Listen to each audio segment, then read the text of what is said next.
trying to do this year with the forum series is to really look Destination 2030. Look at our future. What are those big and bold things that we can do together to ensure that we are a leading place in 2030, as the vision said? And one area that is so important is our economy. Another area that's very important are natural resources. And you'll see today that they are not mutually exclusive. They tie together in many, many ways. Not just, they do in tourism and things of that nature, but it goes well beyond that. And the first person who's going to come up and talk a little bit about that understands this very well. And Deepal, I apologize, my computer is decided to pop up the screen. But Deepal Eliatamby, am I close, Deepal? I got it pretty close.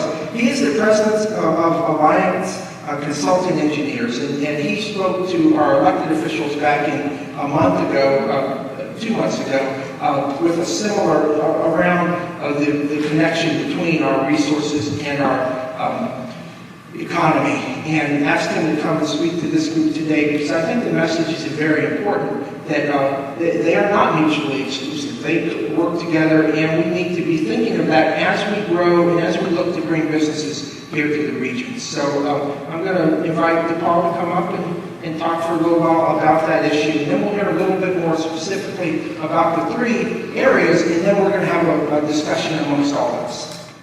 Good afternoon. It's great to be in the Upstate today.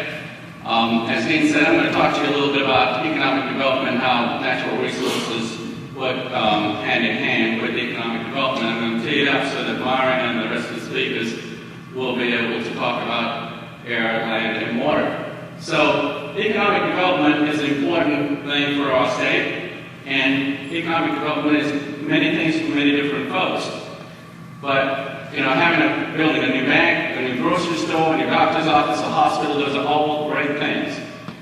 But to bring new money into the region, into your community, you need one of these projects. At Alliance Consulting Engineers, we've been fortunate enough in the last 9 years to have worked on almost 870 projects like this. You can see a couple of those projects are right along the I-85 corridor. So what this brings is new money into your community, which allows you to bring new jobs, build new banks, hospitals, expand grocery stores, and so on and so forth, which brings jobs to the region. Where do jobs go? Jobs go where people are. If you look at it from outer space, you can see the lights are on where people live. If you look at a map, you'll see the density of where people live. If you look at just the National Highway Transportation Network, you'll see the highways are there where most people live.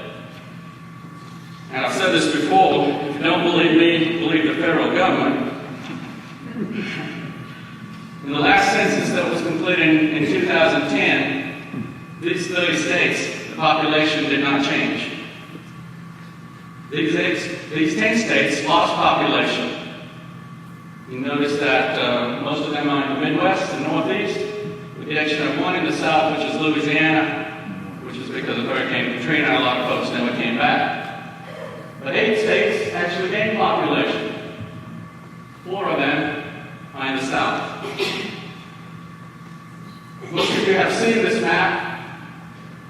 There are about a dozen areas, what they call mega regions, in our country that are expected to grow over the next 20 years. And one of those regions is the Piedmont between Raleigh and Atlanta. So if you look at the United States, you look at these 13 southern states, and I'll include West Virginia and Missouri in there, that represents the 4th largest economy in the world. Behind the United States, China, the United States economy is about $16 trillion gross domestic product. China has about 8.3, and Japan about 6.5. If the South wasn't a country, and don't anybody start something new here, we already tried that, we would be the 4th largest country in the world. So, I'll give you a couple of examples, actually more than a couple of examples. Some of these you have seen, some may be new to you. Boeing's announcement in Charleston is pretty big. Since my last presentation on April 4th, for some reason I think Dean loves numerology. I gave this presentation on April 4th, which is 4/4, today is 6/6. And it was raining on both days, which is a good thing. The Green Line is being built in Charleston. Now, since that time, my last presentation, the total investment in Charleston by Boeing is $2 billion of 8,000 jobs being created. This is big, folks, because there are only 3 places in the world that wide-body aircraft are being made. Everett, Washington, Toulouse, France, where Airbus makes planes, and Charleston, South Carolina. And we've been making cars for about 20-something years, but making planes is a whole other paradigm. Staying with the South, Airbus also announced at the Farnsboro Air Show last year that they were going to locate a facility in Mobile, Alabama. They broke ground on that facility just 3 weeks ago. Not to be outdone, Boeing announced their expansion of about $1 billion that very same week. Gulfstream has been making aircraft in Savannah, Georgia since 1967. There are 6,500 people making aircraft in Savannah. If you want one, get in line because there's about a 3 or 4 year waiting list. More recently, Honda opened a facility in Greensboro at the Piedmont Triad Airport, making this F-Series. I see Hayne Hip there. Hayne, you look really good in one of these. For about $4.5 million, you can get from here to Polly's Isle in about 20 minutes. These planes are just FAA certified this past spring, and you can buy one next year. We can't forget about automobiles standing here in the Upstate. And I'm going to start with BMW for a number of reasons.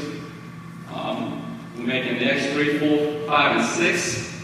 It's pretty remarkable. 1,100 vehicles a day, 8,000 employees, some 20 other thousand employees around the state, amongst almost 45 supplier companies. Almost 70% of those cars are actually exported. If you see an X5 anywhere in the world, whether it's the steering wheels on the left-hand side or the right-hand side, whether you see it in Greenville, Greensboro, or England, it's made in Greenville, South Carolina. There's a few other automobile manufacturing facilities in the South. In Mance, Alabama. Anybody here been to Mance, Alabama? One? Okay. My first trip to Mance, Alabama about 15 years ago, there was nothing there, folks. I had to eat lunch at a truck stop. More recently, about 3 or 4 years ago, I visited back, and it's a different place. They make the MR and GL class vehicles there. One of the new announcements in the last several years, BMW announced their facility in Chattanooga, Tennessee. So you can see the 3 German automakers right there. Honda has had a facility in Lincoln, Alabama. Not to be outdone, the domestic carriers have had facilities in Tennessee. Toyota has had a facility in Georgetown, Kentucky, for a number of years. About 8,000 folks are working there, making Camry, Avalon, and Benza. And about a couple of weeks ago, they announced the very first manufacturing of their luxury line, the Lexus series, will be manufactured in Georgetown, Kentucky. That's huge. The Japanese are very quality conscious, and this is a big leap of faith for them to build their luxury series. They'll be starting with the ES350 series. Going back to Georgetown, Kentucky, when the first announcement that Toyota was coming into Georgetown, Kentucky was announced many years ago, there was a lot of apprehension. The community did not welcome them. There was a lot of World War II veterans that had some real hard feelings towards the Japanese. Today, if you visit Georgetown, Kentucky, you'll see streets named after Japanese flowers. The Toyota Corolla is being made in Blue Springs, Mississippi. This is their newest facility. Originally planned as a truck facility, but when the gas prices went up, they decided to make the Prius. They ended up making their most popular model, Toyota Corolla. This is in the middle of nowhere, folks. The reason I say this is these facilities can be located anywhere, not just along interstates, not just along very highly populated areas. It was a regional collaboration amongst Union, Pontotoc, and Lee counties. Blue Springs, Mississippi is just outside of Tupelo, Mississippi, famous for being Elvis Presley's birthplace, but nothing else there. Texas has everything they make in Texas is big, and no doubt because of the big trucks they make there. GM has facilities also in Texas and Tennessee. Of course, the Corvette is made in Bowling Green, Kentucky. And more recently, we've seen Nissan has their North American headquarters actually in Smyrna, Tennessee. That was huge. That was a watershed moment for Tennessee and for the South. They moved 3,000 people from California to Tennessee. When they announced that they were moving their North American headquarters to Tennessee, most of the folks in California said, "Where are we going? Do they have running water?" And it's been a very successful facility. They continue to expand there. You see Nissan has one in Mississippi as well, Canton, Mississippi. It's a very large facility. And some recent announcement in Montgomery, Alabama, and West Point, Georgia, where Kia is making the Sorento and Optima. These are Korean manufacturers. So, I want to go back to that slide, and the importance of this and how it relates to economic development in our region is, before the recession, we were purchasing about 18 million automobiles a year in the United States. That's about 1.5 million average a month. In the middle of the recession, that number dropped to about 11 million. That's a big drop, a huge drop. Plants were shut down, some were mothballed. But this past March, the number went back up to 1.5 million vehicles a month. And I believe the April numbers sustained. So it shows that we're coming out of the recession. We're starting to buy cars. There's, next to a house, it's the biggest, second biggest ticket item that creates jobs. This offers us some opportunity and offers us some, and also has some threats. Opportunity for South Carolina and the region, because some of those older facilities that were shut down will never be brought back online. The equipment was old. Some of them was because of labor issues, so it affords us an opportunity. The threat is both foreign and domestic. The foreign threat is from Mexico. Audi recently announced that they're manufacturing their new line in Mexico, and so the other manufacturers are looking that way. The threat domestically is organized labor. We've been fortunate in South Carolina that one of the best things we have going is being a right-to-work state. When Governor Haley took on the National Labor Relations Board, that week that she made headlines, our phones started ringing. We had CEOs of companies who said, "We want to locate in a state where the governor's looking after our interests." So that's huge. But those are some threats because there's some organized activity going on in the VW plant in Chattanooga, as well as the Kia plant. These organized activities are very similar to the civil rights movement in the 1960s. They're very organized, so it's a real threat and one that we can't take lightly. The last segment I want to talk about in terms of activity is the tire manufacturers. When some of our recent announcements come online, we will be making close to 150 million tires a year in South Carolina. If you look at the number 1, 2, and 3 manufacturers in the world, are all located here. Don't have to tell you that Michelin has their North American headquarters in Greenville, has 9 facilities in South Carolina, 7 along the I-85 corridor, in addition to a proving ground in Lawrence County, and 2 facilities in Lexington County. Bridgestone has, based in Tennessee, has 2 facilities in Aiken. I will submit to you, you'll see about another 1 or 2 facilities from them. Continental, a German company, has their North American headquarters in Fort Mill, in Lancaster County. And then the most recent announcement of a new plant coming online in Sumter County, which will be making 16 million tires a year. We were fortunate enough to work on that project, and I'm pleased to announce today that we baked our first tire 3 weeks in advance, and the Germans, who are really, really big into quality control and make cars like the Mercedes and BMW, were very excited to hear that.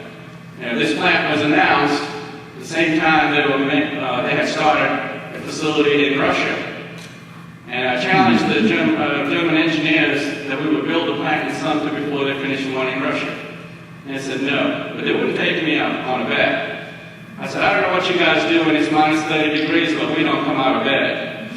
But we did beat them on that. So looking at the areas where populations are growing and come from the United States to the south to our region here, you'll see that Upstate is a metropolitan statistical area, Atlanta here, and then of course Charlotte here. They're all interconnected, and of course Raleigh by I-85. So how did Atlanta happen? Go back to the slide again.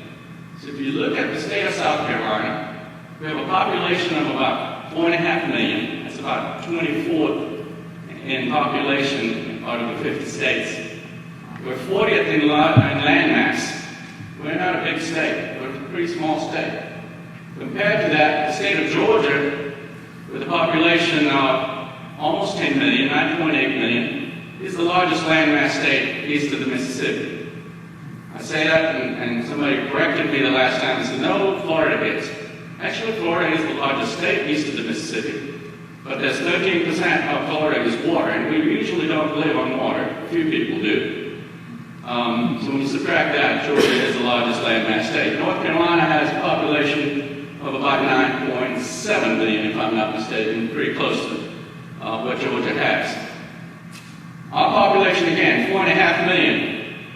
Greater metropolitan Atlanta by itself has 5.5 million. So how did Atlanta become what it is today? I don't think we have anybody old enough to remember the Atlanta airport looking like that, but that's from the last century. Today, when you look at it, it's got 5 runways. It's the busiest airport in the world.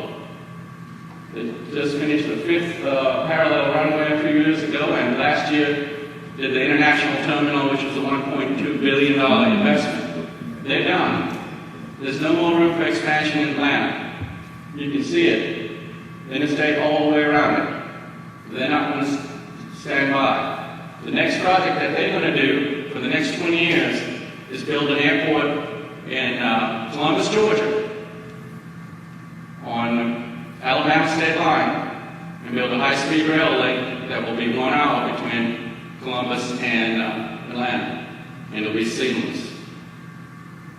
On the other hand, of our state, along 85, you see Charlotte, the second largest financial capital in our state, in our country.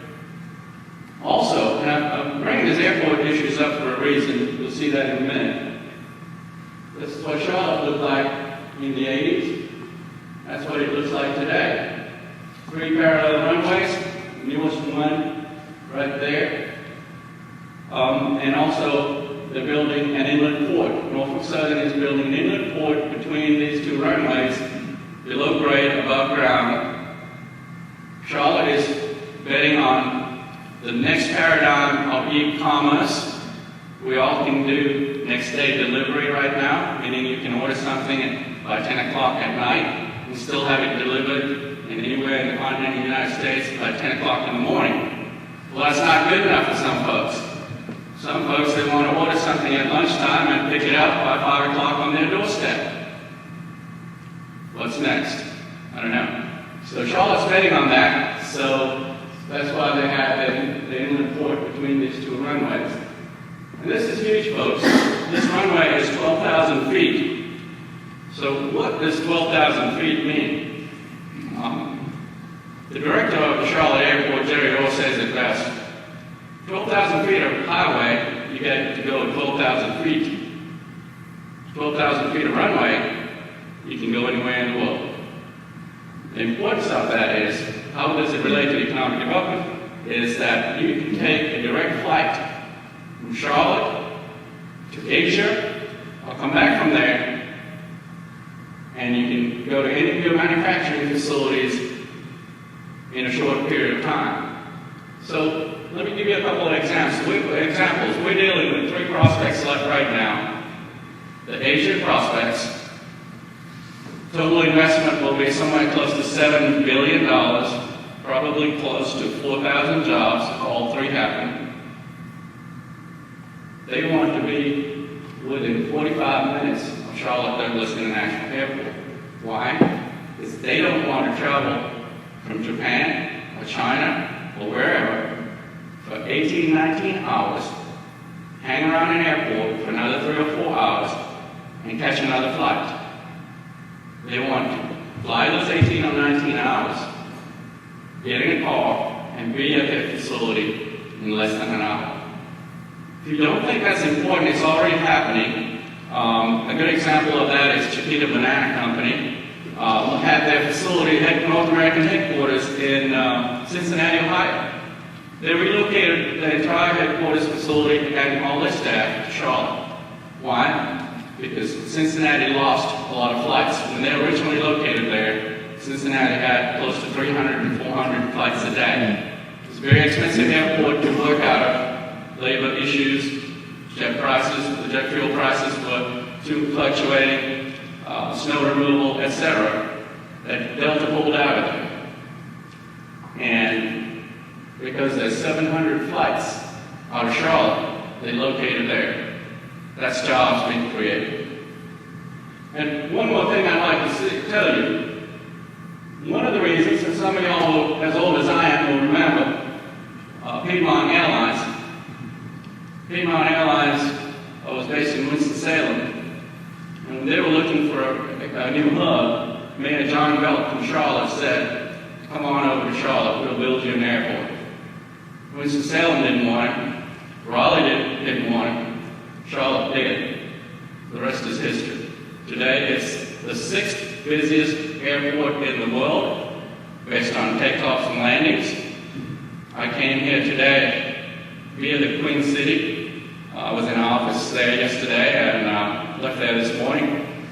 And I can tell you, I counted an airplane taking off or landing every 39 seconds because 485 runs parallel to one of those runways.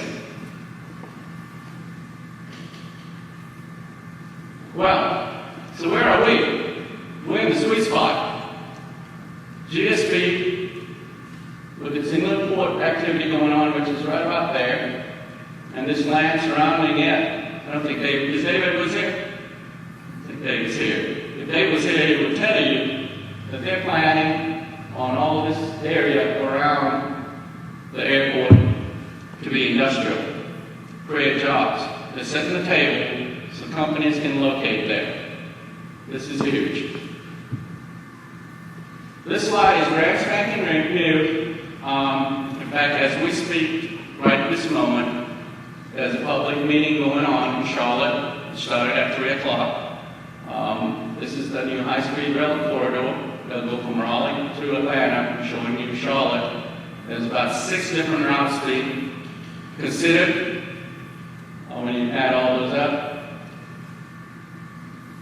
this will impact our region huge. So, a couple other things I want to tell you about economic development in South Carolina before I stop. We are blessed to be in the location that we are. Those of y'all in real estate will tell you the three most important things in real estate is location, location, and location. Economic development is the same. This inner circle is a half-day drive, the middle circle is a one-day drive, the outer circle is a 2-day drive. This area represents 70% of the population in the United States, roughly 200 million folks. If you're making things, you want to make them as close to your consumer. If you're bringing things, you bring them closest to your consumer, because bringing it by ship is the least cost method versus putting it on a truck. We also have one of the best ports in the country. It's one of the busiest, and it's the most efficient port. Compared to the West Coast ports, we've got a pretty good one with almost a 45-foot draft. And the ships are getting bigger. Just a few months ago, we had one of the biggest ships call on Port of Charleston, 1,150 feet long. 1,150 feet long. That's more than 3 football fields long.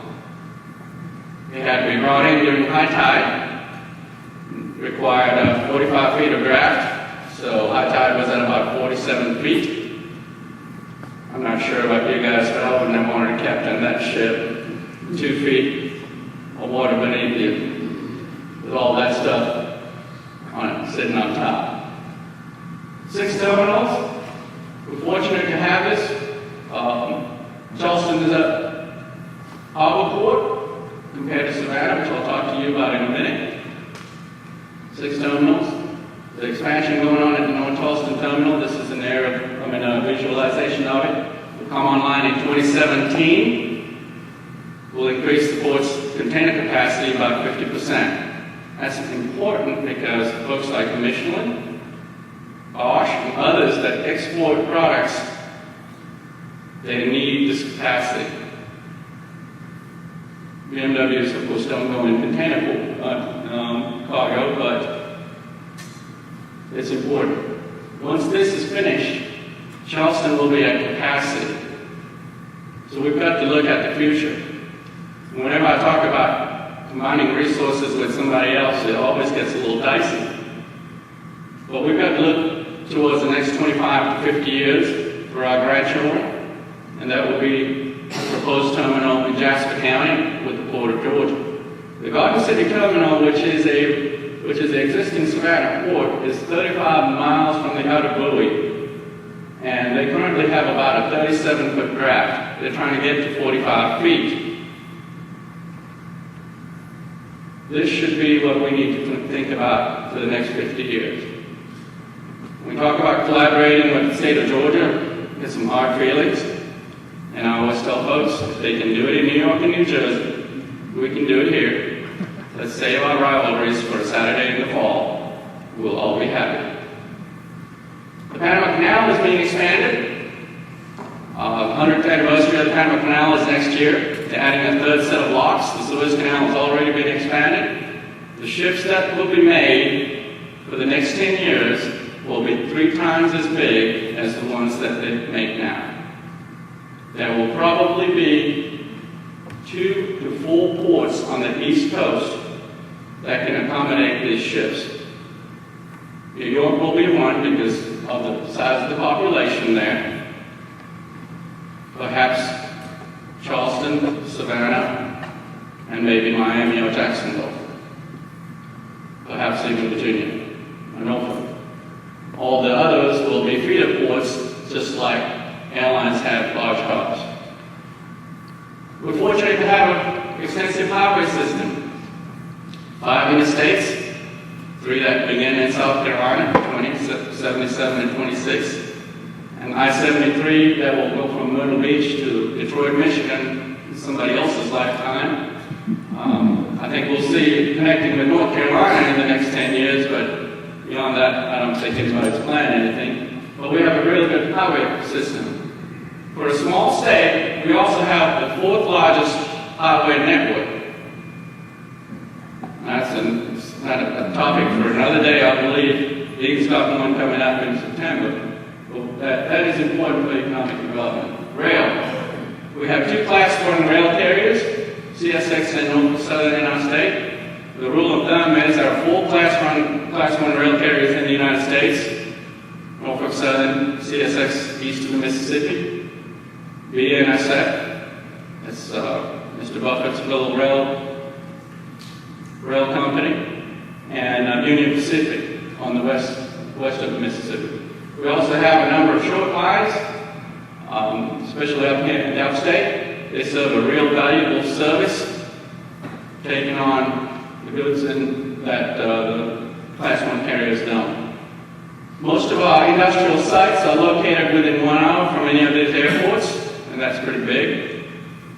We also have lots of sites, but we have challenges here.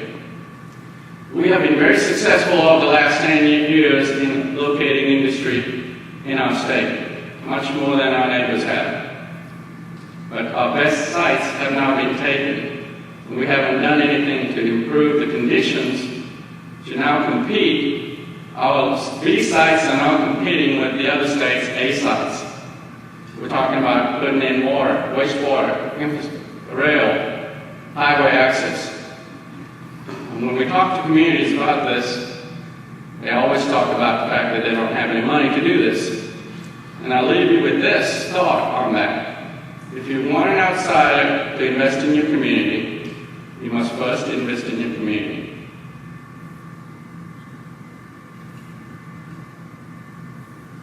So how have we done over the last several years? Our export growth has grown considerably. You see we're outpacing our neighbors. Our exports, this is where it's going. Our primary trading partner is Canada at almost $4 billion. And then Germany, right behind. This will change drastically once we start making airplanes at $200 million a clip. That's a lot of BMWs. A BMW is 50, 60, 75,000. You can do the math. It's a lot of BMWs. You can see this number going up. And I think I will submit to you that for every announcement you'll see it coming out of Everett, Washington, we will probably have 3 or 4. This is one of my favorite slides, and about the last slide I have. This shows that we can compete anywhere in the world. These companies, these international flags represent international companies located in our state. These companies could have located anywhere in the world. They chose our state. This is something to be proud of. We have our challenges, folks, but I'm real proud of this. So, in closing, land, air, and water are very important. When we recruit companies to come to our state, that's a very important fact. We're dealing with one company right now that's looking for 6 million gallons of water. They want to be in a rural community, not in an urban setting, but within close proximity. There aren't too many rural communities that can handle 6 million gallons of water and 6 million gallons of wastewater. We need highway access, but we need to preserve the environment as well. So the attainment and non-attainment issue, I think Mara is going to talk about air. That's a big factor. And that's why I brought Raleigh and Atlanta into play, because some of that is impacting us beyond our control. But I want to thank you for what you guys do in the Upstate and for our state. Without what you do every day, we couldn't compete with land projects like this.